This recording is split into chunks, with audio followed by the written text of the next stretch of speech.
अस्सलाम वालेकुम दोस्तों, तुसी वेखदे पने अपना वतन पंजाब टीवी। मैं थोड़ा मेजबान अली शेर। जिवें कि डेली निस्बत नाल दोस्तों नूं वीडियो मिलदी है माशाअल्लाह। भूरे रंग दी जोटी कमाल दी लेने देना मुकद्दर नसीब दा हुंदा है। कोशिश करांगे कि मुनासिब रेट होवे। बाकी सारी डिटेल इंशाअल्लाह अल्लाह दे हुक्म दे नाल सारी लवांगे। 5 कल्याण दे विच जोटी अज दोस्तों नूं नज़ारे करावांगे इंशाअल्लाह। नस्ल जात दे विच फर्क नहीं आएगा। कैमरामैन जोटी नज़र गवा माशाअल्लाह। दोस्तों इत्थे जोटी तसल्ली कर लेनी है। सिंगी मकूल मुनासिब छोटी छोटी रब ने नूं लाइए और बुल सफेद तसल्ली कर लेनी है। नस्ल भी सफेद ने, थलू खाड़ी भी सफेद है, अखा भी सफेद, छोटी जी फुल्ली, पूरा दिल बनया है। मुकद्दरा दे नसीबां दी गल्लां ने। लाल बुरी माशाअल्लाह बड़ी नयाब नवाब जोटी है माशाअल्लाह। तसल्ली कर लेनी है। वक्खी बिल्कुल मकूल मुनासिब तसल्ली करनी है इंशाअल्लाह। थोड़ा वीर करदा कोशिश माशाअल्लाह हर गल दी तसल्ली होवे। गारंटी होसी इंशाअल्लाह हर गल दी। चारे पैर बग्गे, अगले 4-4 उंगल, पिछले गिठ गिठ माशाअल्लाह। 9 जोटी बिल्कुल गसे हुए ने। टुटदी फिरदी दा विजिट भी करावांगे और लेना देना नसीब ते मुकद्दर होंदा है माशाअल्लाह। अच्छा दोस्तों तसल्ली कर लेनी है। पिछू गेट उची है, अगू गेट लेंदी है माशाअल्लाह। ते सुन्नी गुर्दा बिल्कुल जरा भी निशान भी नहीं है माशाअल्लाह। कोशिश करांगे इंशाअल्लाह कि हर गल दी तसल्ली करावांगे दोस्तों नूं माशाअल्लाह। इत्थे पूरियां तसल्लियां करनियां दोस्तों। गर्दन कुंज वर्गी और 2 हथ लंबी है माशाअल्लाह। और पशम जोटी ते वेख लेनी दोस्तों। हाजिर टाइम माशाअल्लाह सह लई खड़ी है। बाकी जिसम इस तरह है माशाअल्लाह जिवें रबड़ दी बनी होंदी ते कच दी हड्डियां माशाअल्लाह। कमाल दा तोहफा दोस्तों वास्ते अज ढूंढिया है। ते कोशिश करांगे कि रेट ही बिल्कुल मुनासिब होवे। थोड़ी कैमरे तो कहल होंदी है। इत्थे करनियां पूरियां तसल्लियां, पूरी नियाब नस्ल जात वाली।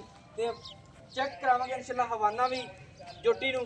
वक्त रब ने जिन्ना क लाया है हाजिर टाइम पूरी तसल्ली करांगे। मालिक को पूछांगे गब्बन है नहीं है माशाअल्लाह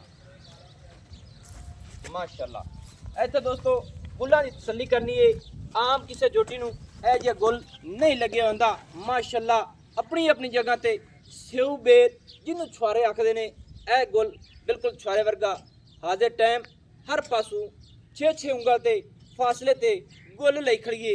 ते मालकां दा कहना है कि जोटी इंशाअल्लाह सूत लैते दुन्नी तक हवाना इंदी मां बनाया है। इस गल दी पूरी गारंटी है। इत्थे तसल्ली कर लेनी है। पुट्ठा बड़ा ही चौड़ा, सिंगल हड्डी, खुड्डा माशाअल्लाह बड़ा खुला डुला है। ते पूछा खुड्डे निकलदे सार बिल्कुल बरीक अद्धी सफेद है, अद्धी भूरी है। ए गुड़ रंग दी जोटी नस्ल जात इंशाअल्लाह फर्क नहीं आवेगा। भाई ना खा। अस्सलाम वालेकुम जी। की हाल है ब्रादर? नाम की है भाई दा? भाई अहमद सईद जेडी अपनी है जोटी पहले नंबर ते 10 नस्ल जात दी चंगी है। अच्छा चंगे जोटे दी है। इहदी मां दा रिकॉर्ड चंगा है।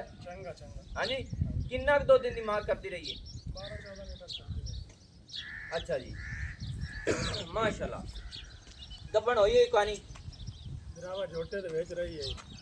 अच्छा ये नहीं कि जोटा बेच हैगा सी। दो आई के बाहर ही दो दे बेच आई। ये नहीं कि दो दे बेच आई गब्बन होई है या नहीं खुदा नूं पता है। आपने तरफुए ठल्ली है क्योंकि ठल्ली दी गल होवे। क्योंकि गब्बन दी होर गल होंदी, ठल्ली दी होर होंदी। आपने तरफुए ठल्ली है सही हो गया। ते जोटी मुंह च भला किवें?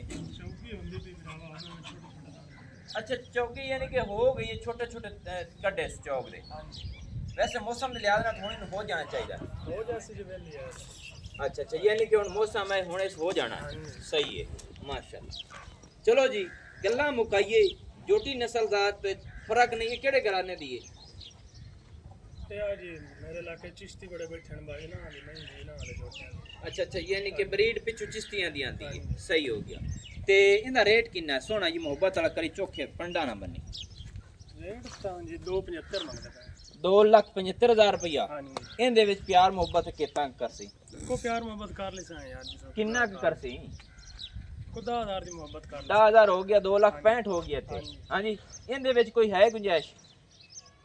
नहीं यार जोटी भी चंगी है। कोई गुंजाइश कर दी करो क्योंकि जिथे बेचना होवे ना सौदा मेरी कोशिश होंदी कि रेट हो जाए यार मोल तो नेड़े नेड़े मंगा मैं मोहब्बत कर किन्नी कोंदी मोहब्बत तो 5000 दी और खाली सा चौकी मोहब्बत वैसे चंगी नहीं 5000 दी हाँ जी 2,60,000 60,000 2,60,000 दोस्तों हाँ जी 5 कल्याण जोटी 2,60,000 रुपये की डिमांड है नस्ल जात विच इंशाल्लाह फर्क नहीं किसी पासों ते तसल्ली करावांगे जोटी ने क्या और खोल थोड़ी देर टूटी पिटा विजिट हो जाएगा अल्लाह सुबहान हुक्म नाल आइयो ये तोहफा आम नीली नहीं लगता ब्लड लैंड है माशाल्लाह दोस्तों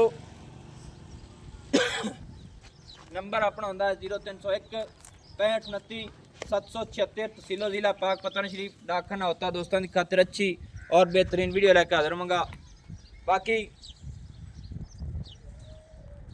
एक नारा असी लाते होने पाक आर्मी का नारा है तकबीर अल्लाह अकबर और अल्लाह पाक उन्होंने सेहत देवे और तंदुरुस्ती जेड़े पाकिस्तान की हदूद से पूरे पाबंदी के नाल खड़े ने असी उन्होंने दावत देने हैं अल्लाह पाक उन्होंने सलामत रखे अल्लाह पाक उन्होंने आबाद रखे ये अपनी हमेशा तो दुआ है कि इस मुल्क इस वतन और ईमान की खातिर लड़ते हैं अल्लाह पाक उन्होंने बहुत ही ताकत देवे मैनू दियो इजाज़त अल्लाह हाफिज़ पाकिस्तान जिंदाबाद पाक आर्मी जिंदाबाद।